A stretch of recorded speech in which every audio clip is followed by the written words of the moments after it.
When you think about getting an x ray, you probably just picture a quick flash and then that classic ghostly image of your bones. Pretty simple, right? Well, what if I told you that behind every single one of those images, there's a whole hidden world of science, a super precise language, and an incredible level of expert care? Okay, let's dive into that world and see what it really takes to create a perfect medical image. First things first, we've got to get one thing straight. Creating a radiograph is nothing like just snapping a photo with your phone. A picture, it just captures a moment for a memory. But a radiograph? That's a whole other beast. It's a super meticulous process designed to reveal your internal anatomy for a medical diagnosis. It's really the difference between a casual point and shoot and a carefully constructed, life-saving tool. So, how in the world do you take a three-dimensional person and turn them into a flat, two-dimensional image that a doctor can actually use to save a life? Well, it takes what I like to call a secret language.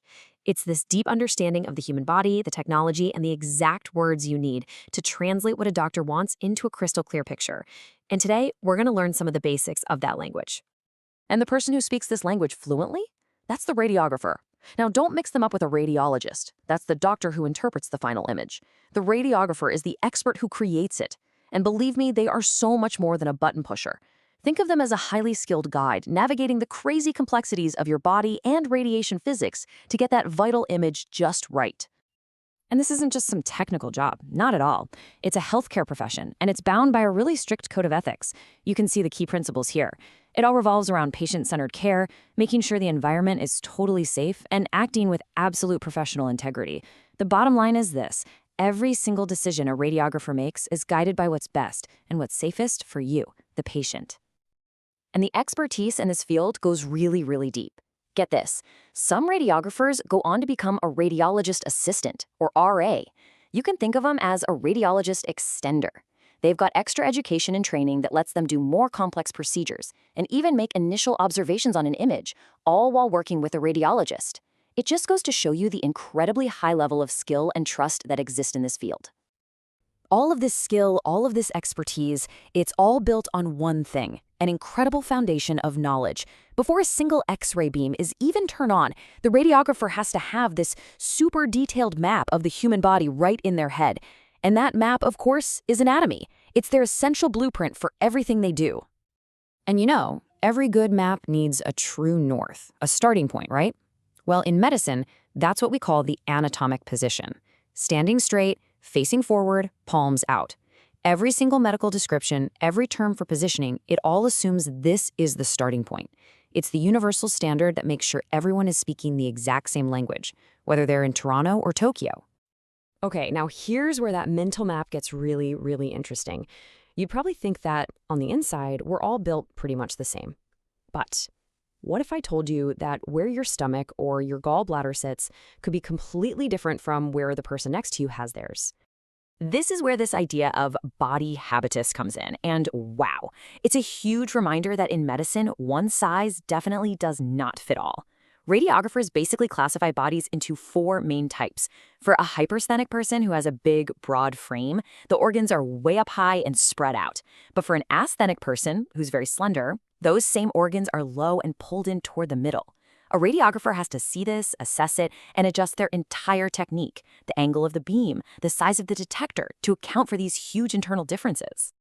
And this isn't just some random, obscure fact. It turns out that over 85% of us fall into these average asthenic or hyposthenic categories. So what does that mean? It means all the standard, by-the-book procedures are designed for those body types. For the other 15% of people, the radiographer has to tap into that deep anatomical knowledge and adapt everything on the fly. Okay, so we've got the ethical framework down, we've got the anatomical map. Now we need the language, that specific, specialized vocabulary of positioning that lets a radiographer take a 3D body and capture the perfect 2D image. Let's start with two of the most basic words you'll hear: AP and PA. It's all about the path the X-ray beam takes. Anteroposterior, or AP, means the beam goes in the front of your body and out the back. Posterioanterior, or PA, is just the opposite: in the back, out the front. It seems like a tiny difference, but trust me, it can completely change how an organ, like the heart, looks on the final image. The language also has these super precise terms for movement, and it helps to think of them in pairs. So first you've got flexion. That's just bending a joint. And its opposite is extension, straightening it out.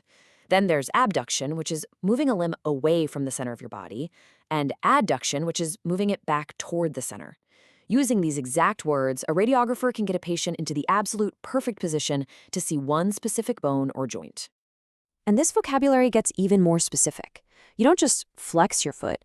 To get a really clear shot of the ankle joint, the term is dorsiflexion. That's pointing your toes up toward your shin.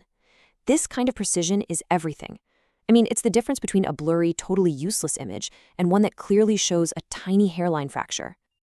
All right, let's bring it all together now. We've seen how the radiographer combines their ethical compass, their anatomical map, and their precise linguistic toolkit to create the final product, a diagnostically perfect image. Part of this whole process is also mastering the tech itself. The thing that actually captures the X-rays, the image receptor, has evolved like crazy. We've gone from old-school film that had to be chemically processed to computed plates that needed a laser scanner, all the way to modern digital detectors that pop an image up on a screen in seconds. Every system is different, and the radiographer has to know them all, inside and out, to get the best quality picture. Now, I want you to imagine applying all these skills in one of the most high-pressure environments you can think of, a live surgery, right in the middle of an operating room. The surgeon needs an image, like right now, to see how a bone is setting or where an instrument is. There is absolutely zero room for error. This is really where the science meets care. The radiographer has to follow these incredibly intense rules to keep everything sterile. They can't contaminate anything. They have to move this big, bulky piece of equipment around a crowded room without bumping the surgical team or passing over sterile tools. A lot of the time, they'll work with an assistant just to make sure no contamination happens. It's just an unbelievable display of focus, teamwork, and skill under pressure. So the next time you see a medical X-ray, just remember what we talk about today. It is so much more than a snapshot. It's a window into the human body, a window that was carefully and expertly opened by a dedicated professional who has mastered science, anatomy, and compassionate care. And it kind of makes you wonder, what other hidden complexities are waiting in the everyday things we just take for granted?